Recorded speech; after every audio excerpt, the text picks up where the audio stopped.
and Community Board 9 has proposed a resolution to reauthorize them and would like us to join them, and is asking, in fact, all of Manhattan community boards to join them.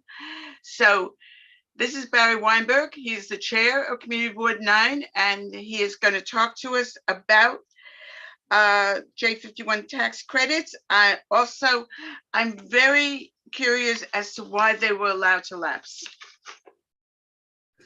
That is an excellent question. So good evening. My name is Barry Weinberg. I am currently serving as the chair of Manhattan Community Board 9, just north of 110th Street from Board 7. And on Thursday of last week, we passed a resolution calling on the state legislature to reauthorize J51 tax credits or something analogous to them, and then on our city council to then use that authorization to reinstate the program or something similar. And so for those who don't know, J51 tax credits, which were originally J41 tax credits, were created back in the 1950s in order to incentivize property owners of old law tenements and cold water flats, as they were known, to add hot water and other modern conveniences to their housing stock, and to really bring up the quality of housing stock to what was then deemed to be, modern livable conditions.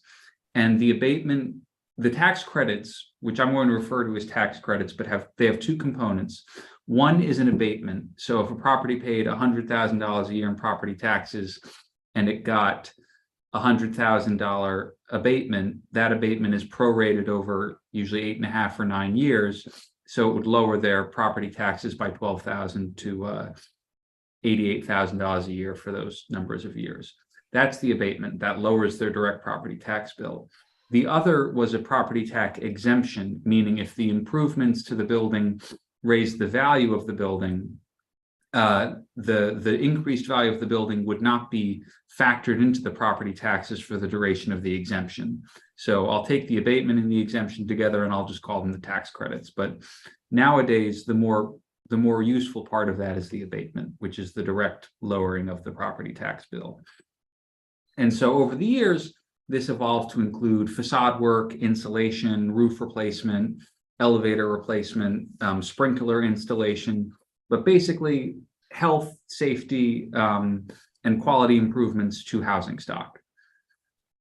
And the way it worked is a property owner would submit their capital improvement costs to the Department of Finance, who would cap it at what was deemed 90% of a reasonable cost. So if you spent, $10,000 on a new elevator, but HPD said a reasonable cost for that would have been $5,000, you would get a $4,500 credit because it's 90% of the reasonable cost, which was $5,000. And then that would be prorated over, a period of years. And so over the years, this had been modified. One of the biggest modifications came in the 1980s, when it was really led by Upper West Siders and Harlemites. So Ruth Messenger, Edward Wallace, Miriam Friedlander, Stanley Michaels, Franz Leichter, Denny Farrell, Jerry Nadler, Dick Gottfried, a whole host of folks were involved in this 1980s era reform that did a number of things. Number one, it installed some really good safeguards into the program. So property owners were required to get affidavits and then certificates of no harassment from their tenants that would document that they were not harassing their tenants with this work, number one. Number two, it required them to have all of the permits and inspection documentation from the Department of Buildings to make sure they weren't doing unauthorized work. And number three, it would decline to provide J51s for SRO conversions unless the conversion was a government-funded one. And it also provided protections for small businesses that were tenants in the buildings, and also changed some of the regulations regarding residential conversions, so conversions from industrial or commercial uses to residential. It also eventually wound up excluding most of what was then deemed core Manhattan below 96th Street from the program, and really, began putting a cap on the value of units because there was a lot of criticism during the Koch era that they were giving these tax incentives to rich areas that didn't need it as much. And so over the years, these continued, but became less useful as HPD did not update the cost, the reasonable cost estimates after 2003 or 4, I think. And so the value, as construction costs went up and those reasonable cost caps stayed the same, you functionally, got less and less of the money you spent on a capital improvement rebated back, but it was still useful. Is someone speaking? Can you hear me, Ethel? I Ethel? don't have sound. We can hear you, Ethel. And I would put that in the chat, maybe. We actually don't have a chat that's available due to some other reasons. But Ethel, I don't have sound, everybody. I'm going to reach out to Ethel independently. I'm going to give her a call or a text, and I'm going to mute her for now. And Okay. feel free to go on. Thank you. Got it. Now, so what were the benefits of this J51 tax program? Obviously, there was the desired impact of incentivizing capital repairs. It also became more and more used by co-ops and condominiums, including HDFCs, to abate some of the cost of capital improvements that are required either to deterioration of the building or through new local laws and building regulations that they then had to comply with. Second of all, it had some very good benefits for tenants beyond the protections for DOB permitting and non-harassment. So if you were a tenant in a building receiving a J51 tax credit, you could not have your apartment deregulated. No unit in the building receiving the credit could leave rent regulation. And this became a very useful tool for tenant attorneys who were fighting illegal deregulations of units, number one. Number two, the value of the J51 tax credit had to be deducted from the MCI, any MCIs related to the credit for the duration of the benefit. It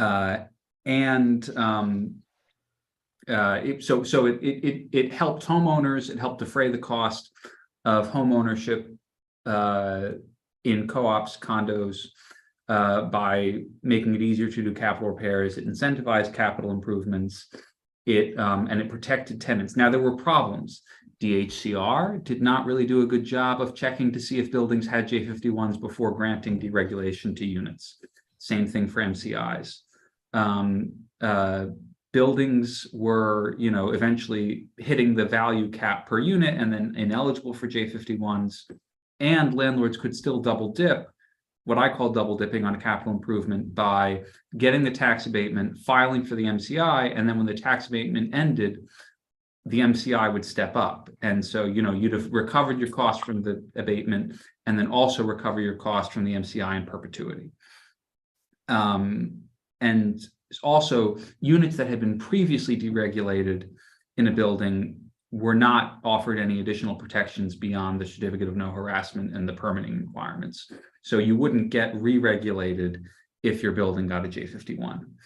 And so this was allowed to lapse in Albany, I believe, because there was a lot of attention and focus on 421A as a tax credit, and it was kind of conflated with that. And there was a bigger push for affordable housing. Now, it was Board 9's position when we adopted this that we are very committed to affordable home ownership in addition to affordable home rental policies. And so for the HDFC cooperatives and the limited income buildings in our neighborhood, and for co-ops and condos owned by middle income people, this had been a really important tool toward defraying some of the costs of maintaining their buildings and upgrading them to comply with the building code and new laws. One of the biggest laws and burdens that's about to hit is Local Law 97, which requires significant greenhouse gas emission reductions in buildings across the city. And so in order to meet those, many buildings, many co-ops, many condos will be required to undertake pretty significant capital expenditures for energy efficiency upgrades. And then also, we again lose some of the not only incentive to upgrade and maintain the rental housing stock, but also some of the protections against deregulation that were afforded to that. So our resolution calls for a modified J51 to be passed. What are some of the modifications we wanted? We wanted to make sure the geographic exclusion, if there were any, didn't apply to MCB9. It's worth arguing whether or not a geographic exclusion makes any sense anymore. There are plenty of buildings on the Upper West Side and in places like Hell's Kitchen and other areas that, are arguably still affordable to low-income, working, and middle-income people that could benefit from this credit. And back in the 80s, maybe that made sense as a broad strokes measure, but nowadays you could do that better targeted with, the assessed value per apartment or other things. So we think this credit should be available to all buildings that are income limited, including HDFC cooperatives, Mitchell-Lama buildings, buildings containing rent-regulated units, and market co-ops and condos with assessed valuations under a certain threshold or potentially thresholds. So maybe if your building is $45,000 per apartment assessed, you have one level of benefit, the 90% of reasonable cost. But maybe if you're at 50,000 per unit, you could get 70% of reasonable costs. And so there would be a phase out. We also want to continue to protect residents with certificates of no harassment and all other pre-existing safeguards regarding DOB permits and inspections. We want to include capital projects that help reduce greenhouse gas emissions to comply with local law 97.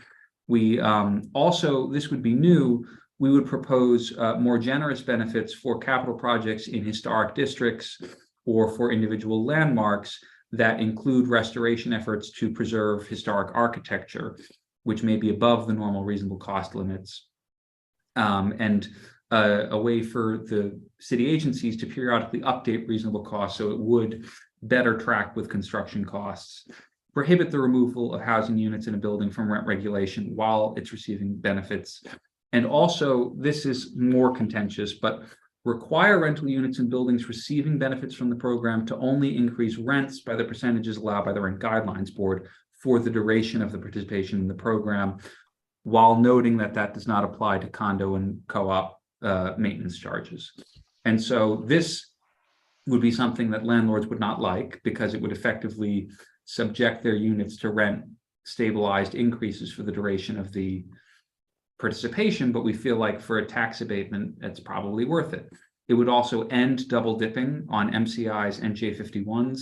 So rather than just exempt the amount of the J51 abatement for the duration of the abatement and then add it back to the MCI, if you get $100,000 worth of tax abatements, that's $100,000 less of the MCI cost that you could get from DHCR. It would require DHCR to follow the law and not allow deregulation of units. They would have to check for this J51 tax credit before allowing a deregulation. And it would require the Department of Finance or any other relevant state or city agency to annually mail notice to residents of buildings receiving the program's benefits to inform them of the building's participation in the program and list their rights under that program. So better education, because many times tenants would be living in buildings with J51s, they wouldn't know it. They would have market rate increases on a unit that was really rent stabilized, and the way to challenge that was through DHCR in the courts, and the burden was on the tenant.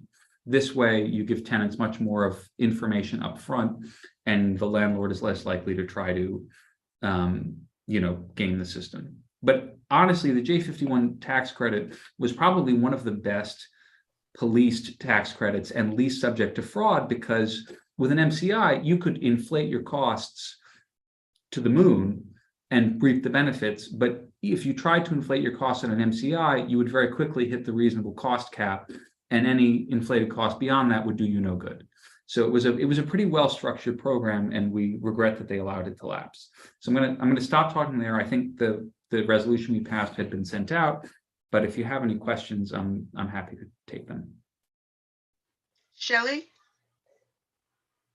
Yeah, Barry did an excellent job. I prepared a whole thing on J51, but he covered it all. So nevertheless, there were two things of concern.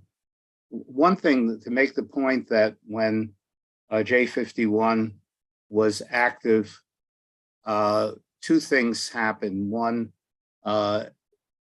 rent stabilization was maintained for the full length of the tax abatement. So it's usually much as 20 years. But at the same time, the West Side lost a lot of its affordable housing. Okay, and we had, I think, 50 some odd SROs, and I think we ended up with 20% of them left, or not much more. So my concern is that, and also when people have to leave, they very often don't come back, okay, when major things are being done. So a lot of I think the resolution's excellent. I'm concerned about the affordability issue for people who are living here, who are low and moderate income, and who I think may be the losers of this. I think middle income people will certainly do well under this, and that what happened when the West Side was on an upswing when this happened. So it fit very nicely into it. It enabled buildings to be renovated and improvements and new boilers and improved housing stock. But I'm still a little wary, but it was certainly an excellent presentation, Barry. Well, and clear as crystal. I do want to add that I think that was a big part of why the SRO conversion was prohibited in the 1983 reform to the program, was because the West Side elected officials saw that happening and wanted to prevent that.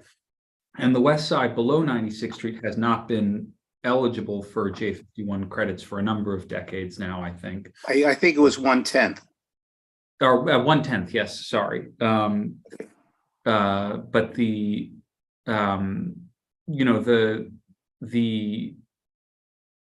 concern around tenant harassment is also well-founded, and that was why those protections and increased enforcement, were put in for as part of those reforms. They were originally affidavits of harassment. I think they then changed to certificates of harassment that involved further HPD kind of questioning and investigations.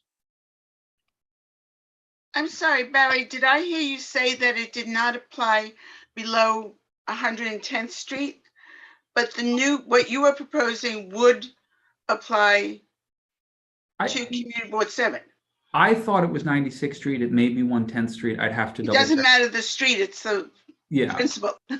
Well, and so, this is what I said earlier. I don't think the geographic restrictions necessarily make sense, because I don't know if you have any Mitchell-Lama buildings left, but I know there are a good number of HDFCs, especially in Manhattan Valley, that are income limited, that are inhabited by low, middle, or working, income folks, and who have substantial capital repairs, probably like we all do. And so if the target is affordable housing and income limited housing, why should a geographic area be excluded? Thank you. We should want mixed income communities.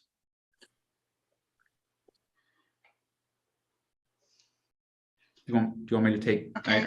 Richard?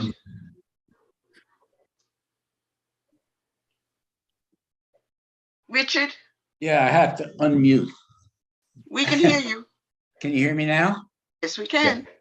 Okay. I think that the resolution Board 9 passed is one of the finest written resolutions I've read in a long time.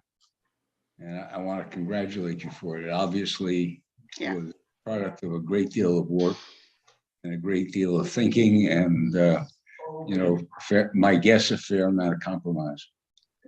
I have a couple of concerns. Some are philosophical and some are real. I just wondered, I'd like to just maybe talk them out.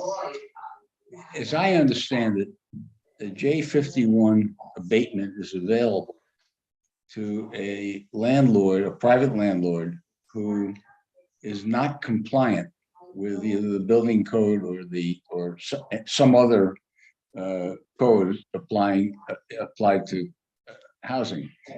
And so these landlords who are not compliant actually get an advantage for that, and an advantage over buildings which are compliant.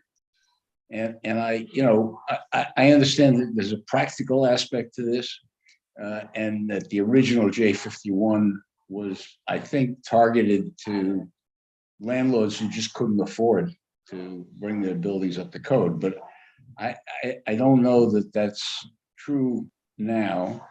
And it might be that there ought to be some kind of, in addition to the financial limitations on which buildings are eligible, some financial limitation on the whether a landlord who's making a good enough profit but not complying with the building code ought to be eligible for this program, and if eligible, at what rate.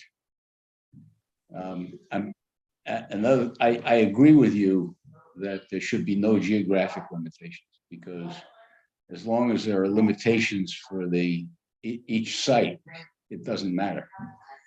I have the same issue as I have with non-compliant. I think that for landmarks, most of those buildings are owned by fairly wealthy people. Would those buildings be also subject to the income restrictions, or are they available to any building in a landmark area? This would be subject to the same income restrictions. Okay, so that alleviates that concern. So, but can you address just the basic philosophical issue? Is, why we're giving a break to landlords who are breaking the law? So part of this is a little challenging because no one is eligible for J51 benefits currently. You cannot submit a new application, although you can have an existing one. But the J51 program also required, I believe it was no open Class C violations, I think, or Class B. I went through this with my building. I live in a co-op. I was the treasurer. We applied for a J51. The DOB thought we had a crane violation open from 10 years ago. We obviously did not have a crane on our building, but we were ineligible until we had proven to the DOB that we had cured that violation. So you cannot apply for these. Your application is not valid until, I don't know, I don't want to get it wrong here, but what it said was that the index screen printout for your DOB building had to have the violations closed. And so that was in the application instructions. I'd have to look at the actual regulations to figure out what was included in that. But it makes sense to not reward bad behavior from landlords who don't keep their buildings in good repair and then want to get tax abatements to make repairs that they're required to do by law. Lisa, can I just ask one quick follow-up? Sure. If a building that's non-compliant is ineligible, and the objective is to bring buildings into compliance, what types of renovations or repairs are typically going to be covered by this program? So beyond the energy efficiency upgrades for local law 97, again, new elevator, new boiler, new roof, work, windows. They had a whole schedule of their reasonable costs in the application instructions for J51. That piping had a certain amount per foot, flashing on a roof had a certain amount linear foot versus square foot. So it does get very detailed as to the types of work, but it's usually building envelope work, structural and electrical plumbing work, and then major systems. But buildings that are otherwise compliant. Right. Okay, Okay, Melissa? thanks. I'm just curious, Barry, if you guys like vetted this with HPD at all, or and got any feedback from them on whether there's any issues with what you're proposing in terms of amendments to the program, just like practically, logistically, or things that would be in conflict with what the goals are. We don't have a great relationship with HPD, but we did not. Fair enough. Who But- does? Right, but to HPD's credit, again, aside from them not updating the cost tables for 20 years, this was a very well-run program in terms of the, you know, hoops and hurdles that the applicants had to go through in order to get their abatements. I mean, it makes sense. And this was always the tension between J51s and MCIs. DHCR, you know, they obviously they're understaffed, they need a bigger budget for enforcement, blah, blah, blah. But DHCR fundamentally, you know, never cared whether a landlord was inflating their costs on an MCI or not, because it was up to the tenants to pay it. And if the tenants had the wherewithal and the knowledge to challenge it, then DHCR would get involved. Department of Finance and HPD, you know, I used to joke that they needed your contractor's mother's maiden name and social security number, because they were not going to let you get an abatement for any of the property tax money they felt was owed to them unless you had dotted every I and crossed every T. It made no difference to DHCR when it was coming out of the tenants' pockets, but believe that the Department of Finance and HPD and the DOB cared when it was coming out of the city budget.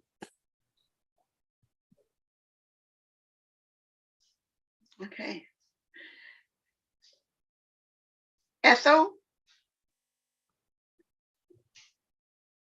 Thank you very much. This is terrific and extremely interesting. I have one historical quick example, and I don't know if they're lessons. In the 1980s, I had the first foray based on West Side politics of heading up the SRO project on a state level. And one of the things, it lasted for about 2 years, and the big contribution was studying about 12, 15 SROs in our neighborhood and to learn about the conditions, so on. But on your topic and the topic, we did something with also some of the owners and landlords, that is convened a study of applying J51 to SRO housing. And finally was able, and I think it was because of, in part, Franz Leichter and other legislators. I'm glad, Barry, that you're nodding to remember this, but that it got introduced at the state and applicable to SROs. Many of us who began to espouse, and then I was in the position of heading a real estate project to make something happen, that there was benefit to many populations to continue the SRO type of housing. And in this case, providing that benefit of J51. And so it was established, it was implemented. It's a while back, and I'm not sure that all the, the information that would help us to evaluate it, but what I can say is it was made use of, but what also happened in the 12, 15, 20 years after that is that many of the SROs began to be reconverted back to what they had been originally, and that was apartment housed on the Upper West Side, which had gone through the conversion to SROs and then back again. So it's a historical point, but it's also one in which there seemed to be at least benefit to targeting J51 to certain kinds of housing, this J51, that could benefit from it. And it did work. it appeared was beneficial to the owners and so on. And then eventually, as you know, other market trends and so on brought the dissolution of a number of SROs back to apartment houses. It's a story, but it's one that may have a little bit of applicability of using this benefit, which you've described is not being used enough now, and targeting it at certain kinds of housing as well as at certain levels. So, I mean, this is terrifically interesting, and I very much appreciate the work. Thank you. Thank you. Paige, did you have your hand up? I'm sorry, Barry was going to say something. Oh, No, I'm I just said thank you. That's high praise, and I appreciate it. And Franz Leichter, usually Franz Leichter's work was very well done, very well thought out, and not a lot of snags or loopholes. He was a fantastic legislator. So It was a big deal, and to get those developers to help with SROs. Yeah, thank you. Okay. Paige?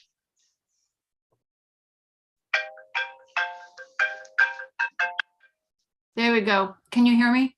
Yes, we can. Anyway, thank you, Barry. I came in at precisely 6:30, so I missed a little bit of what you were talking about. I have a few trivia issues, I think, but they are constantly asked whenever we do have a subject in land use. This goes back now 2 years or more. But I think for clarification, and certainly for my own education, I'd appreciate an update. We used to get complaints about maintenance and how compliance. How is that done now? And was it made worse by the pandemic? Is there money set aside to rectify things that couldn't be done?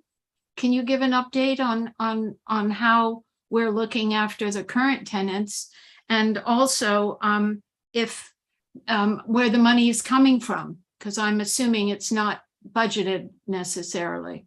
well, this is actually a good question because it's a counterfactual. That it's a question that asks, what if we don't do anything with J51s, right? And the answer is, for a building owner that is required to do maintenance and capital and repairs on their building, they have to either fund it out of profits, borrow more money from a lender to make the repairs and then pay off the lender from their rents, or attempt to recover some of the costs by submitting a major capital improvements rent increase to the department, or to the division, whatever it is now, of Housing and Community Renewal, which then permits them to raise the rent regulated rents on their tenants by, a percentage of the total cost. Except once they've recovered the cost of those capital improvements, that MCI rent increase stays. It doesn't, it's not, okay, you've recovered your cost, we're lowering the rent again. That's in perpetuity now, an elevation to the permitted rent.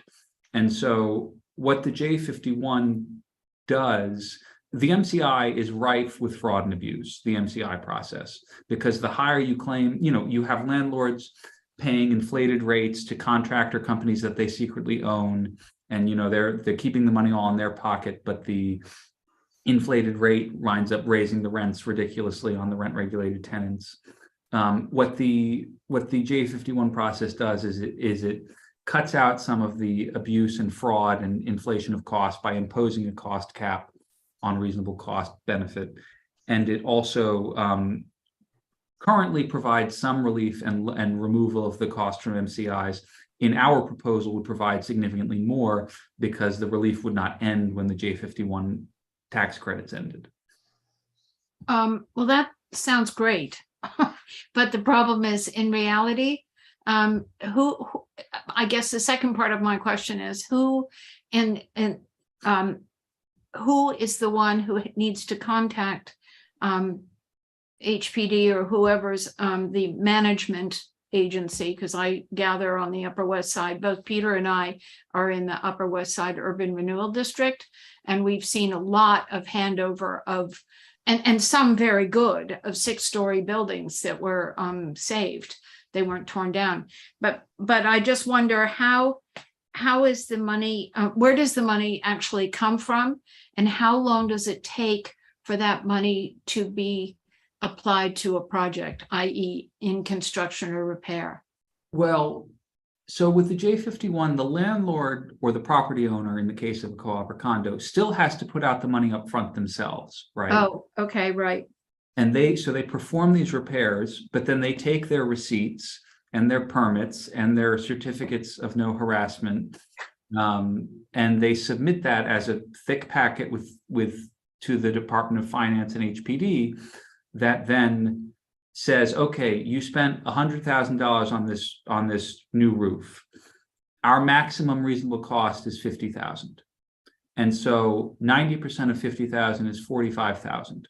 So for your new roof that you spent $100,000 on, we will give you a $45,000 credit on your property taxes that you owe every year, and we spread it out over anywhere from 8.5 to 20 years. And so, you know, it's similar to an energy efficiency improvement where you spend your own money up front and then you have lower bills down the line that makes it pay off over time. Oh, good. All right. Thank you for the clarification. I'm done. Thanks. Mark? Thanks. I hope you can hear me. I'm juggling between devices. Great. I'm curious about, I joined in my colleagues' appreciation for this initiative. I'm curious about what I understood to be the last of the qualifications or limitations on the renewal, specifically requiring DHCR to notify tenants of their rights, which I assume to include their rights under rent stabilization. My understanding was that under the old rules, if the landlord didn't include references to the potential expiration of stabilization based on the expiration of the J51, that in fact it wouldn't expire, and that the tenants would be protected going forward, sort of in perpetuity, which was a pretty strong incentive for landlords to do the right thing and a good way to preserve the affordability of some housing.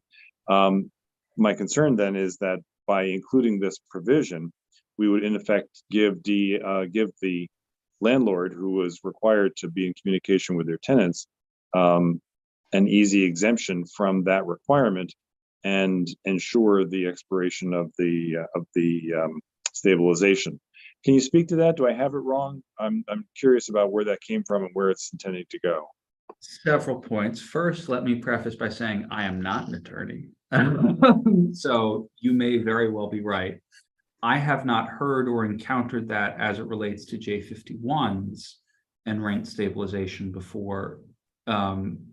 Generally speaking, when I have come across it, it is when helping a constituent, someone who lives in the district, who is in a building, who is facing a large rent increase and don't know that their apartment is rent stabilized. And I say, okay, let's pull your records from DHCR. And while you do that, let's also pull your landlord's property tax bills and let's see if they have a J51. And it has frequently been the case where the landlord had a J51, the apartment, you know, had been stabilized and somehow got out of stabilization, but had DHCR bothered to check for a J51, that would not have been permitted. And so that was included in there in part to make it easier for tenants, but also the point right above that was to tell DHCR, hey, you know that this is the law. Why do you continue to like put the burden on tenants to challenge this when you have access to the same public information as everyone else, and you can just quickly check, does this building have a J51? Oh, okay, you cannot deregulate this unit for the duration of that J51. Apply when you're ready, you know, apply later, please. So I don't know is the answer to your specific question about notice requirements for tenants under the current setup with J51 and its interactions with rent regulation. I hadn't heard that before, but that doesn't mean anything. Would be happy to modify it. And our goal as a community board is to now sit down with all of our state senators and state assembly members and say, how can we meet these priorities that we have and these needs that we have, and see this, become statute again in the upcoming legislative session that begins in January. All right, that makes good sense. Thanks, appreciate it. Okay. Holly? Yes, yeah, great presentation, Barry. I'd like to know, would this J51 law apply to a landlord that may have 4 units, say like a brownstone building? And because you did mention upgrading because of greenhouse gas, etc. And then I'm also thinking in terms of people who live in an area that were affected or impacted by Sandy or flood zone, who would have to improve their buildings in order to fortify them against any future storms. What was the unit amount for a J51? I believe it was what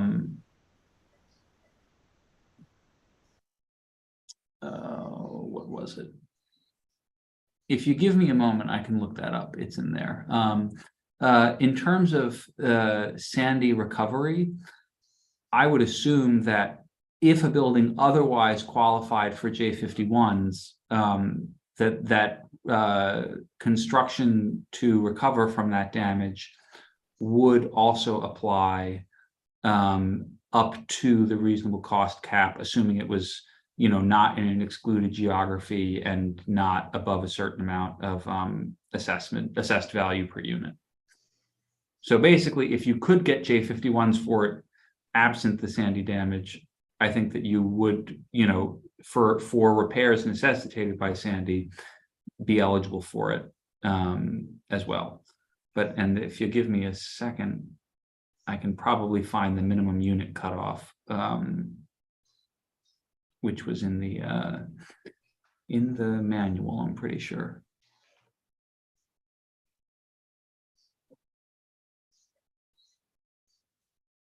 But that was a good question.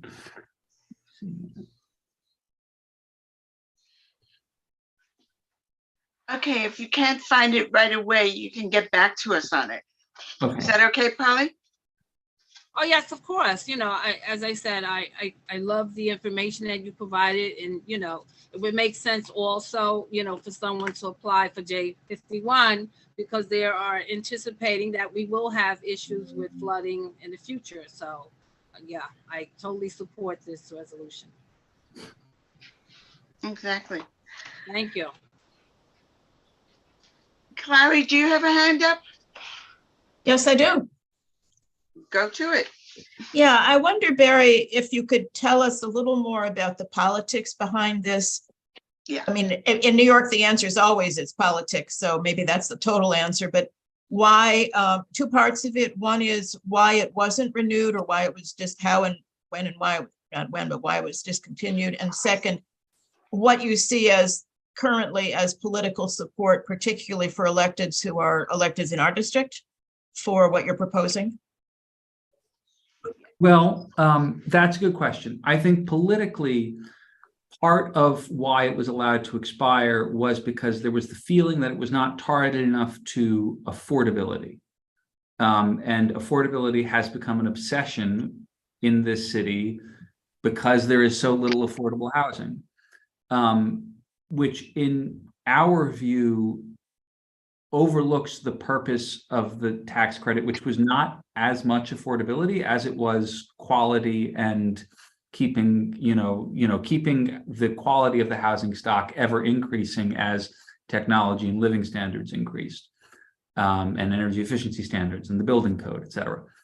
I think that the other feeling is that as there has been this emphasis on affordability, there was a growing resentment of co-ops and condominiums, particularly in some of the outer boroughs where this was becoming more prevalent, that were receiving these tax credits, and there was the feeling, well, why should we subsidize middle class homeowners when we need to be creating more affordable housing? And I kind of understand that gut reaction, but I think the counter to that is because affordability crises are not just hitting low-income New Yorkers, they are also hitting middle-income New Yorkers. And in fact, inflation is the highest for middle-income earners in the country right now, as the highest of earners are relatively insulated from inflation, and the lowest earners are partially insulated from inflation due to COLA coverage, COLA benefit increases and other benefit increases. The people kind of in that donut hole, so to speak, are the ones who are experiencing the most severe inflation. And for many folks who may have bought their apartments when a building was converting in the 80s and 90s, and who were never really high income, but merely living in the right neighborhood in the right time, and who purchased those apartments and who would like to stay in their homes because they're not a real estate investment for them, it's their home and where they live.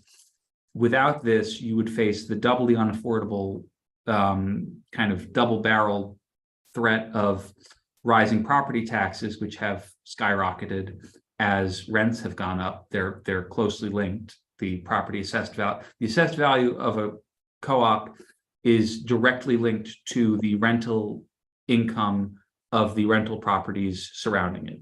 So if nothing else happens but rents go up on your block, your co-op's property taxes will go up because Really? yes, that's how that assessed value is calculated. And so you'll have rising costs in terms of the operating expenses of the building, and you'll also have rising costs of having to do these major capital improvements that will be mandated by, among other things, local law 97. So, you know, I don't think that neighborhoods like ours should just be for high income people. And I think that, you know, if you have a couple who is a double income earner, teachers, or, you know, other civil service professionals, yes, they are middle income, but that does not mean it is New York City is an easy place to live and pay for cost of living and housing costs. And so, you know, I push back on that. And I think that our state representatives will be sympathetic to this.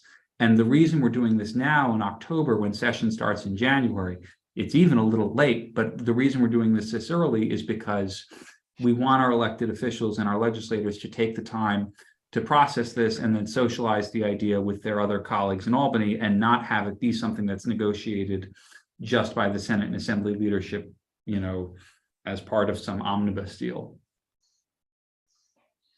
Okay. I have a question about nuts and bolts.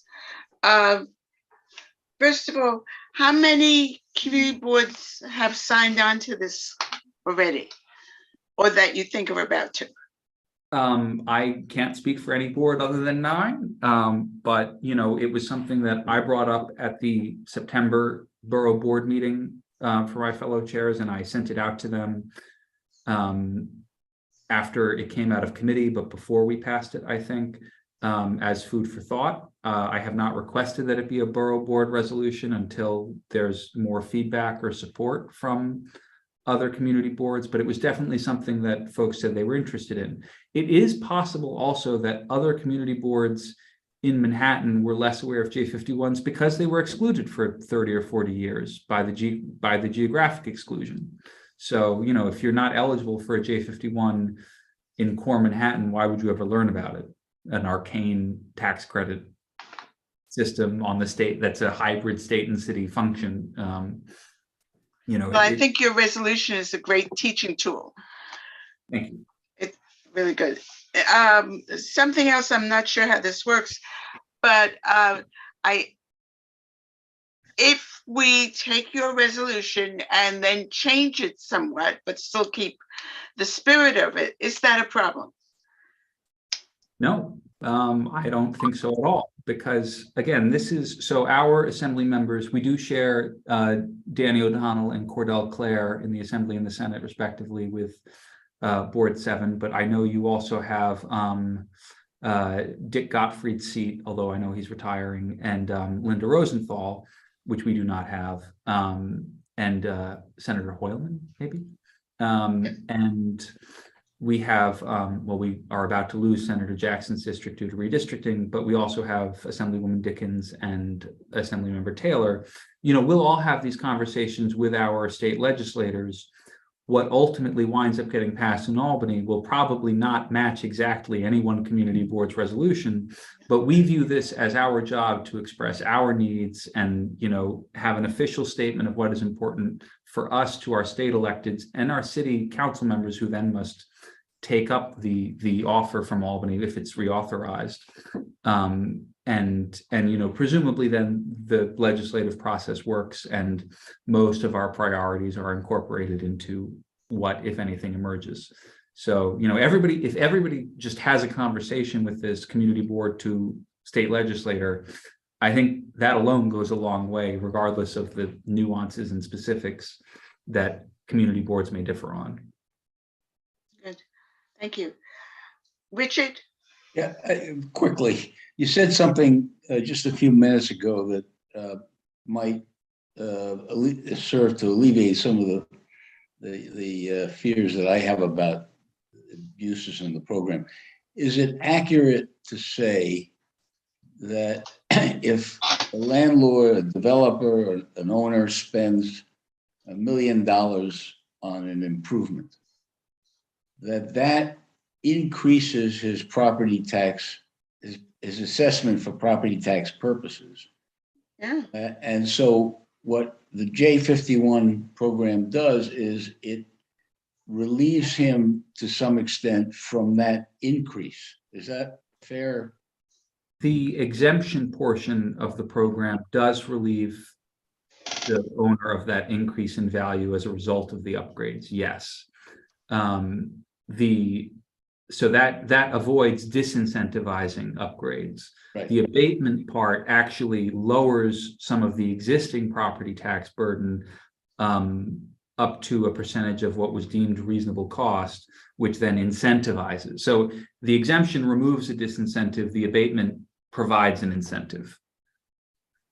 Well, but either way, absent J51, if an owner makes an improvement, his taxes go up. Arguably, yes. I'm sure it depends on the specific. Well, all right, but you know, Yeah. in theory, at least, you know, and this recaptures for the owner a portion of the amount by which it goes up. Yeah. Shelley? Yeah, just to comment on that, the assessment generally gets frozen. And that's the key. And the assessment is the basis for the taxation.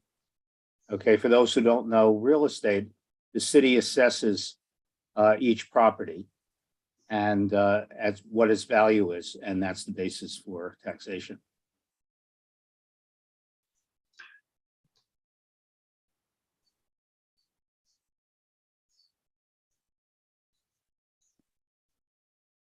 Okay, but doesn't that mean then for somebody who's a real estate maven, are they reassessing every year? I know that our real estate taxes go up every year. Yes, the assessment remains for the same level for the full time of the J51. Doesn't mean there's no taxes. There are taxes, but the increase is relatively less. So the J51 to some extent puts a halt on increases. I'm sorry to put it in kind of basics for me, but so what it does is both improve, you could say it improves the building and it stabilizes to some extent your taxes. Yes, and there is That's a great selling point. There is some nuance there because the city, as your assessed value goes up, the city doesn't, do it in a stepwise fashion where you 1 year you're at $1 million and then your property values go up and next year you're at 2 million. The city has a rolling average assessed value so that things are smoothed out from year to year. Right. So that, you may still roll for a while till you get to your assessed valuation, but your assessed valuation, then is what's exempted beyond that. Okay, And then Louisa, if I'm understanding it correctly, one of the big advantages of it is that as you're investing in your building, you're adding value to the building, but that value doesn't add to the assessed value, so that you're not being, in effect, you're not raising your own taxes by improving your building. But it does, Wow. the improvement is more expensive after the J51. Right, it will eventually expire. Yeah, absolutely. And then But it's if- more valuable, but and the if- assessment if- will go up. If a participant in J51 has his real estate taxes or assessment frozen, isn't that, even without J51, even without any kind of abatement after that, isn't that a sufficient incentive for a developer, and it improves the value of his building? It sounds like, if the taxes are frozen, not the taxes, but the assessment is frozen, and he gets an abatement on top of that he's double dipping. Well, so here is where I'm kind of hesitant, because I'm bumping up on the limits of my knowledge, but there's actually. They get two of us. Well, there's actually, there are multiple components to the property taxes in New York. One of them is the land value component, the other is the structure component. And so your land value, as it continues to go up, I don't think is frozen with the assessed value, but the structure on top of the land's value is what's exempted.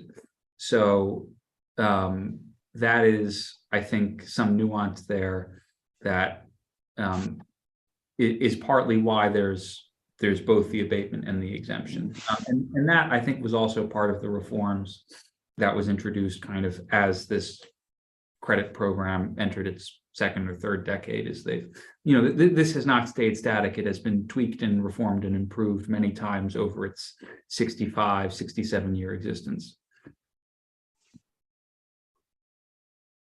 okay. By the way, the real estate taxes are reduced by someplace between 8% and 12% of the construction costs.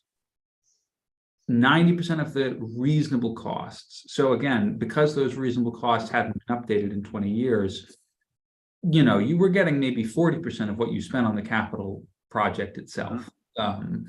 So, and the reasonable costs, while it was frustrating that they hadn't been updated by HPD in 20 years, are a really important mechanism to prevent fraud and abuse.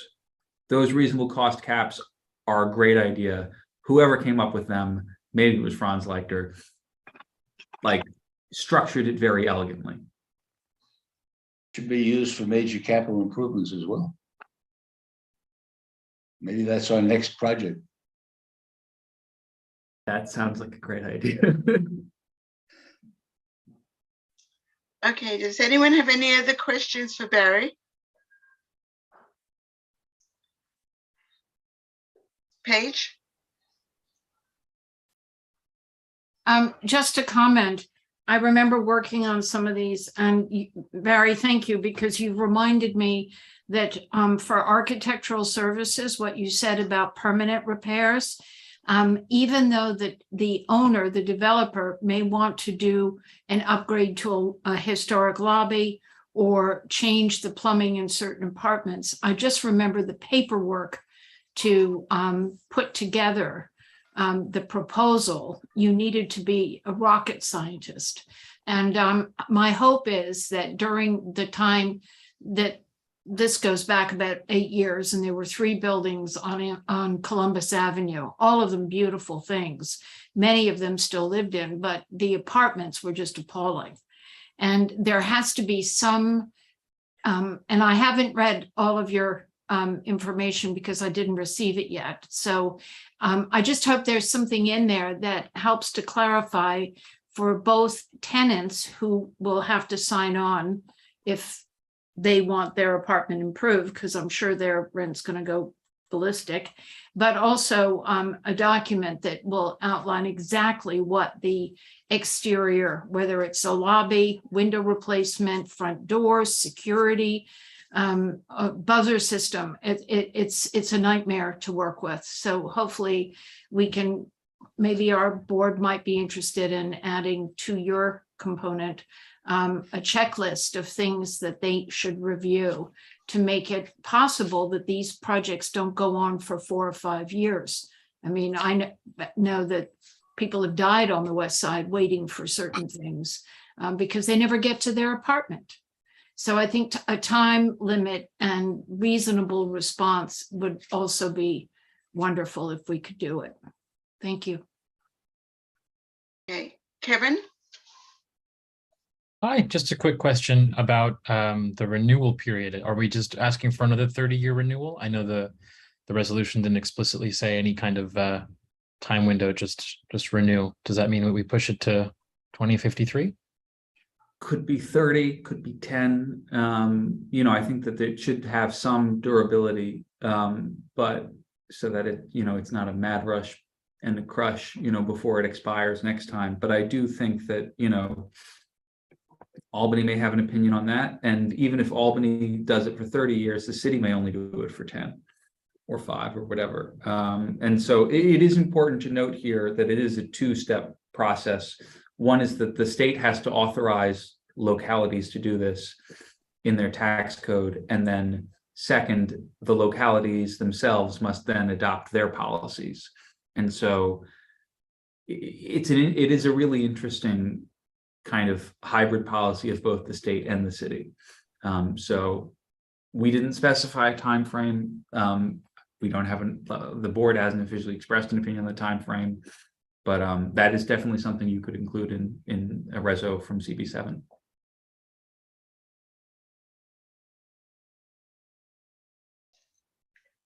Okay. I wonder right now, could we have a sense of the meeting of, because it seems to me we get a sense of the meeting if we want to move forward. If we move forward, maybe 2 people working with Barry's amazing resolution can tailor it to some of the comments that were made tonight, and also just change the obvious references to Community Board 9.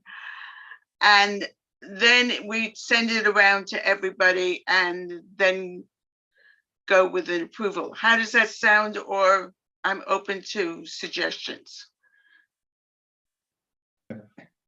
Lucy, if I can make a suggestion, I think what Please you do. suggest. Richard?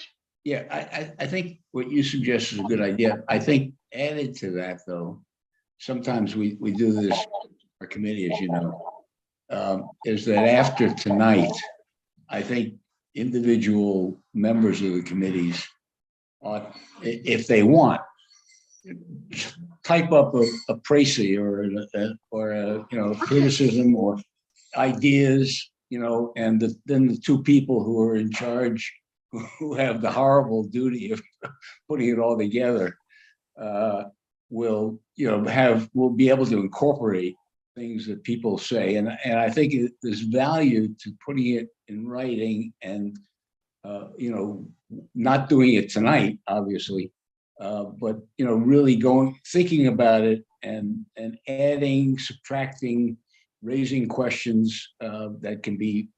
And people can respond to other people's emails as well. So we get develop slowly a consensus. I think that sounds good. The first thing is that I will send a copy for those people who did not get a copy of Barry's reso, like Paige. I'll send it out tonight to everybody so you can have it. And then why don't we set a date of a week and next Monday?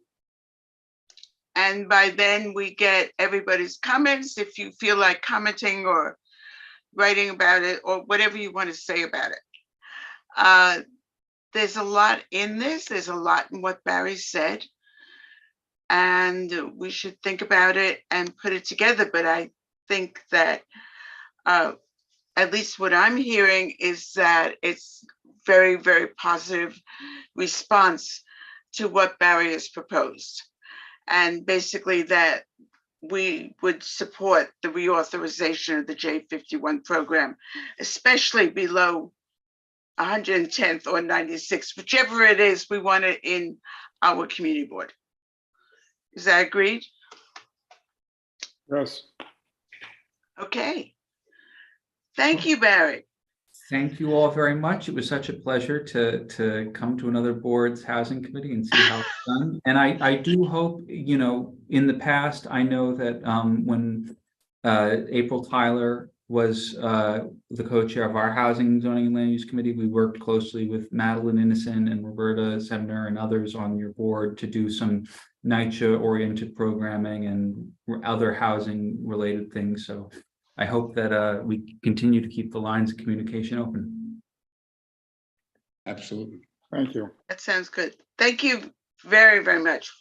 Thanks so much, folks. We'll be in touch as soon as possible. Thanks. Thank you. Thank you for agreeing to be here. Of course. Good night. Okay.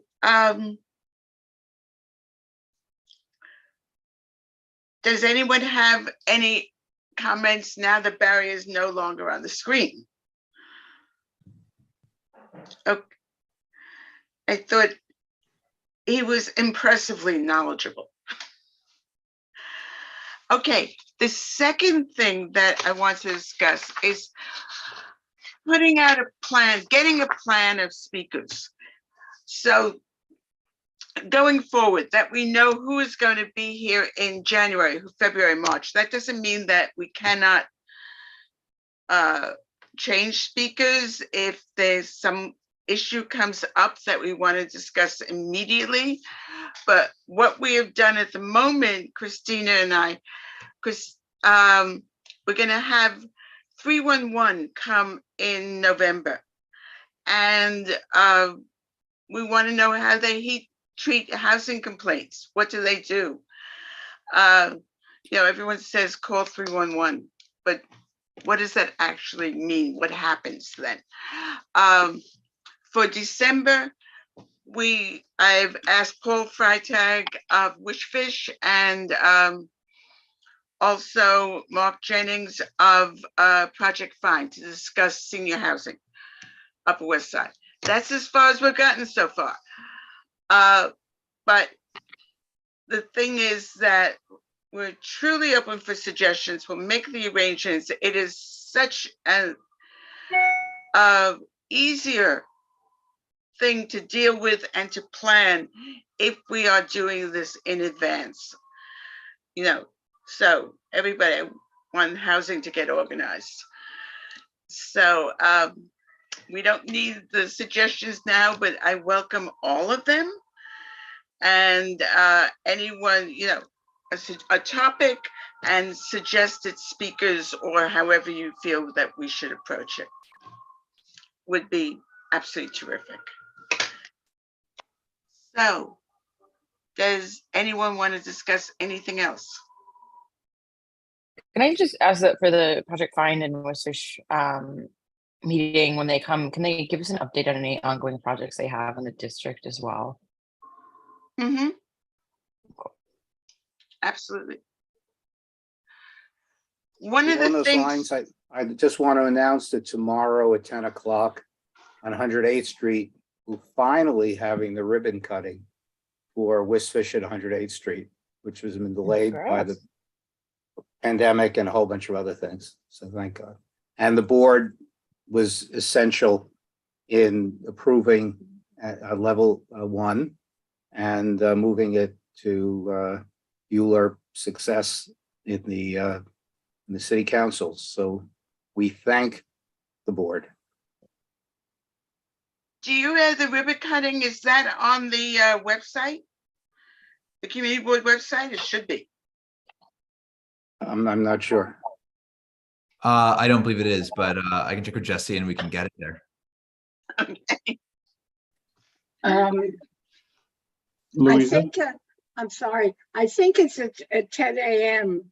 tomorrow, Yes. just to, if people are going a want to go. And having worked on that also as a most remarkable and wonderful project, and also supported by the community board. It's really good to see.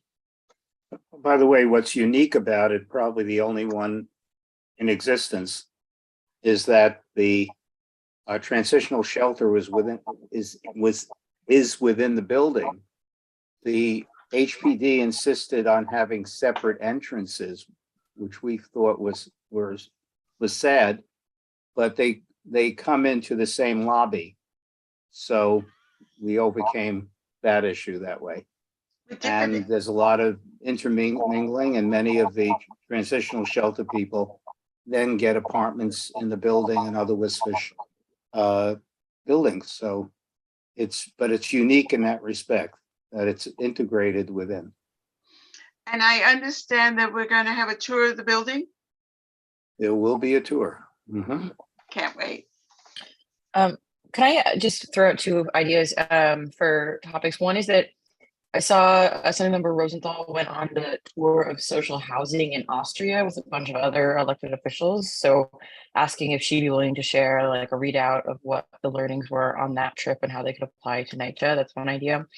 The other is that Councilmember Brewer has a bill on like a land bank proposal to facilitate affordable housing development. So maybe having her come talk about bills that she is prime sponsor on or co-sponsor on that relate to housing could be interesting.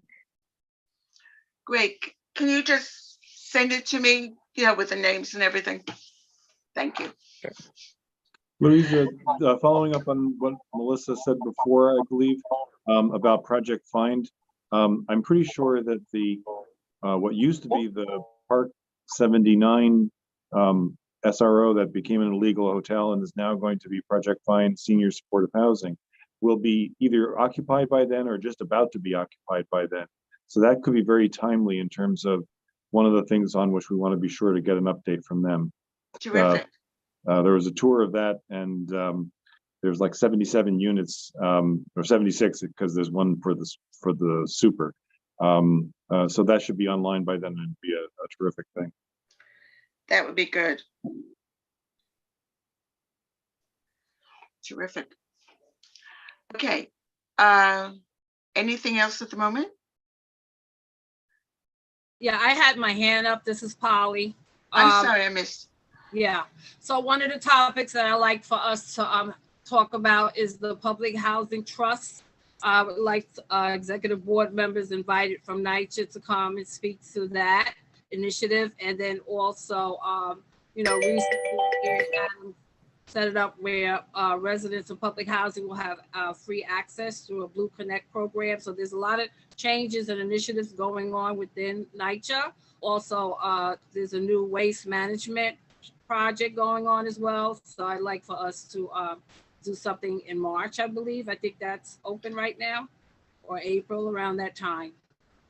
Because right now, basically, there's a voting process that's being created to determine how to roll out the public housing trust legislation, where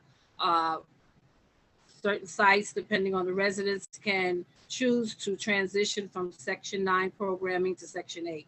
So I think it's a very important topic, and I feel that, we need to have a discussion for the community. Okay. Because as you know, we have many, many public housing campuses in our district. Okay, thank you. So I'll send you an outline. Yes, thank you. Okay. Thanks a lot. Paige, you have a hand up. Sometimes you can't see the hands against the wallpaper. Okay. Just something more light entertainment. I saw Straight Line Crazy with Ray Fiennes on Moses. He plays Moses, and they have a fabulous cohort team. And if you can't get tickets, it's at the Shed. And the new building is rather odd, but remarkable in its own way. But I have to tell you, my sides were splitting from laughing the way they've characterized the major players. It was wonderful. You couldn't people were jumping out of their seats at the end. It was so funny. But the other thing is, if you can't get tickets, they've published the play, which started off in London, so you can read it. And I think for this group, not that it's required reading, but if you can't sleep at night and you want something different, I recommend. And I have a spare copy, so if anybody wants to borrow it, we can put it in a circulating library to give us food for thought. That thank God we don't have. Give me the Moses name of it around. again, Paige. Sorry, Who plays Name? Robert Line. Moses? it's called Great finds. Straight Line Crazy. And it is the story of the confiscation of all the beach properties on close to Long Island. And then he attacks the idea of putting a highway through the Washington Square Arch. And it is just fantastic theater and so true. And of course, he's defeated. And I didn't realize what a tragic life he really had, but I don't want to spoil the plot. So I'll let you see or read for yourself. Who plays Robert Moses? Oh, Ray Fiennes. Oh Ray my God. He is amazing. And if I'm trying to think of the planner, the woman who was Jane Jacobs. Jane Jacobs, thank you. I could only see her face because she's a much prettier Jane Jacobs than the one in real life, but she is a pistol.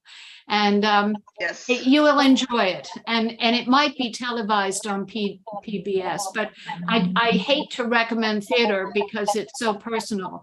But this one seems to suit our committee. And who knows, maybe we should get Ray Fiennes to come to our committee and tell him how he took care of things, you know? Or So, we could have a theater party. I think that would be great. I know it's a short-lived production. I think it's only here till Christmas or something, but I have to tell you, it was one of the most faithful planning exercises and a hoot and a half. So anyway, thank you.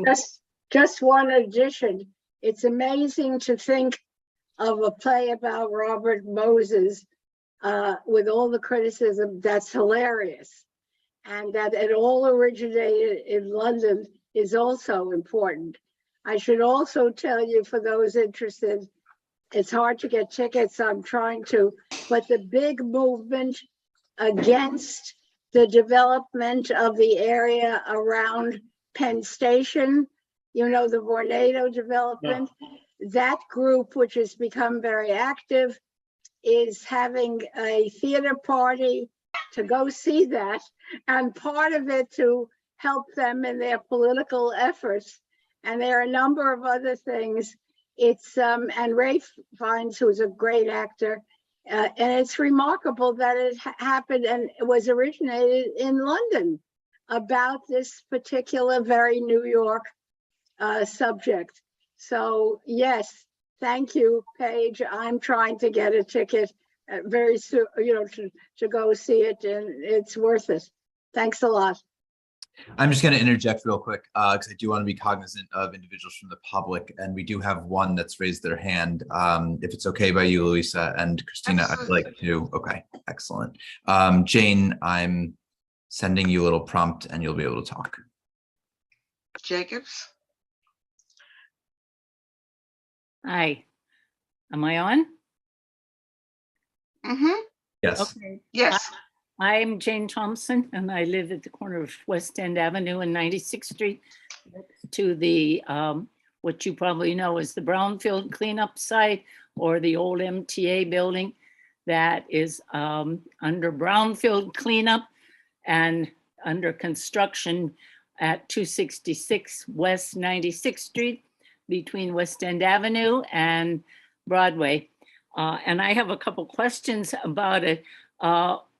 Thanks to Mark, Richard, and I forgot, Max, I believe, are the three people who search down the reports because we don't get them, and they're sending them to your community board office.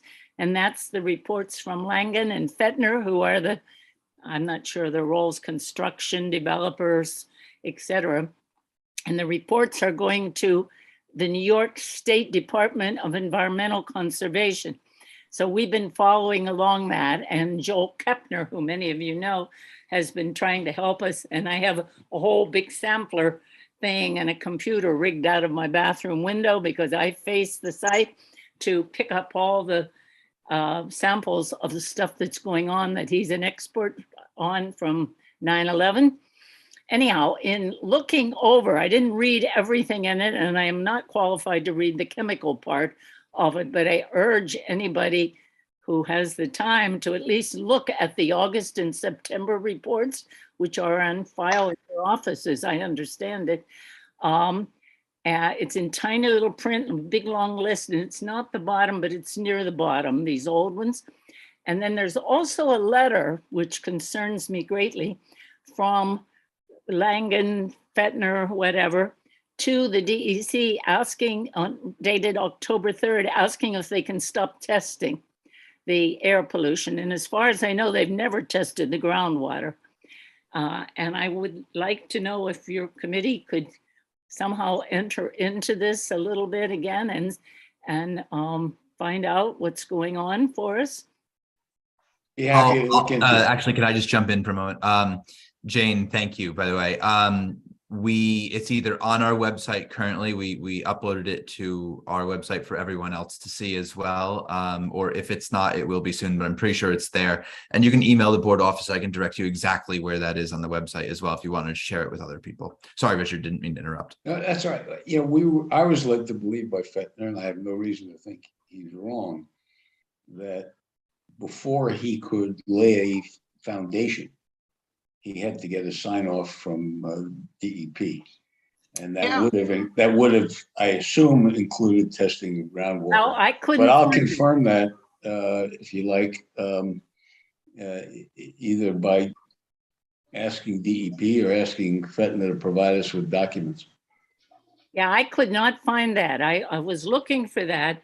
And the fact that on October 3rd, they asked to stop testing without mentioning it made me wonder about that, because they're definitely up to, I don't know how to rate it, the third or fourth or fifth floor of construction now. It's very high, the building is very high, but they're still hauling away something that also puzzles me, which is called non-toxic contaminated soil, which seems to a layperson at least to be contradictory. And if they're still hauling it away, it seems like the brownstone is still going on, doesn't it? I don't know. How do we find out? And how do we protest if they are not following the rules? We'll look into it, and we'll be. You could probably be in touch with Max or even me. Or who's me? I'm sorry, I can't see who's speaking. Who's speaking? Richard. Oh, you're one of the people that traced it down. Thank you. Yeah. So I'll reach out to Fettner as a first shot. Okay. I'll ask him if there are any documents that he has that shows testing. Well, I wonder if they got an answer too. I will try again to reach Christopher Allen. He is our contact, but he's very hard to reach. He only works part-time, virtually, and part-time out. And it's hard to get through because your emails are refused sometimes, but anyhow, we're trying. I'd like to know the answer. Why are they asking not to test? Are they finished? And if they're not finished, why are they constructing? And probably some more questions. I'm puzzled as to why they're hauling out soil now. The soil would have been hauled out before the foundation went in, I would assume. I'll look into it. Yeah, I didn't see them, but it said that in the report in August. The reports are uneven. They're not in order. And some of them are a day report, some of them are a weekly report, some are monthly. So it's a little confusing to read them. And I do not have expertise in this, so I'm gaining it. Anyhow, so anybody with more understanding or expertise would be really welcome to weigh in on that. And Joel is trying to find time to work on it too. So, but if you have any input, help, Mark knows how to reach me, and your district office knows how to reach Okay. me. Yeah, well, I got an email from Mark, I don't know, it was yesterday, the day before, within the last couple of days. So we'll look into it. Thank you very much. All right. Thank you. Okay, any other comments on any subjects? Can you If- hear me? Yes, Just- I can. Sorry, I was just gonna say on our projects on Madison Avenue that we've been doing, we continue to have water and soil testing and other debris that comes out. DEP has to keep a record, and the site office also has a record. They're not supposed to remove it from the site until all the permits and refuse has been hauled away. So I will pull that up and send it to you at our office so that you can forward it to the right people. It should have everything there. The type of test, how often they do it, and if you're not satisfied, you can make a complaint that they should redo the test as well. Thank you. Okay, would anyone like to make a motion to adjourn? My wife just said me. So as her proxy, I'm going to make a motion to adjourn. Thank you. Birthday, guys. Okay, thank you, everybody. Thank you. And Yeah. please send thank your you. comments to me about J51. Also, any ideas for forthcoming meetings would be gratefully received. So thank you, and Good night.